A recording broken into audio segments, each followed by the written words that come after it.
യോഹന്നാൻ എഴുതിയ സുവിശേഷം 11-ാം അധ്യായം 17 മുതൽ 27 വരെയുള്ള വാക്യങ്ങൾ. യോഹന്നാൻ 11:17 മുതൽ 27 വരെയുള്ള ദൈവവചനങ്ങളെ ശ്രദ്ധിപ്പിൻ. യേശു അവിടെ എത്തിയപ്പോൾ അവനെ കല്ലറയിൽ വെച്ചിട്ട് 4 ദിവസമായി എന്നറിഞ്ഞു. ബേഥാനിയ യെരുശലേമിനരികെ ഏകദേശം 2 നാഴിക ദൂരത്തായിരുന്നു. മാർത്തയെയും മറിയയെയും സഹോദരനെക്കുറിച്ച് ആശ്വസിപ്പിക്കേണ്ടതിന് പല യഹൂദന്മാരും അവരുടെ അടുക്കൽ വന്നിരുന്നു. യേശു വരുന്നു എന്ന് കേട്ടിട്ട് മാർത്ത അവനെ എതിരേൽപ്പാൻ ചെന്നു. മറിയയോ വീട്ടിൽ ഇരുന്നു. മാർത്ത യേശുവിനോട്, കർത്താവേ, നീ ഇവിടെ ഉണ്ടായിരുന്നുവെങ്കിൽ എൻ്റെ സഹോദരൻ മരിക്കയില്ലായിരുന്നു. ഇപ്പോഴും നീ ദൈവത്തോട് എന്തപേക്ഷിച്ചാലും ദൈവം നിനക്ക് തരും എന്ന് ഞാൻ അറിയുന്നു എന്ന് പറഞ്ഞു. യേശു അവളോട്, നിന്റെ സഹോദരൻ ഉയിർത്തെഴുന്നേൽക്കും എന്ന് പറഞ്ഞു.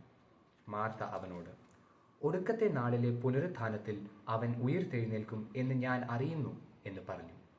യേശു അവളോട്, ഞാൻ തന്നെ പുനരുത്ഥാനവും ജീവനും ആകുന്നു.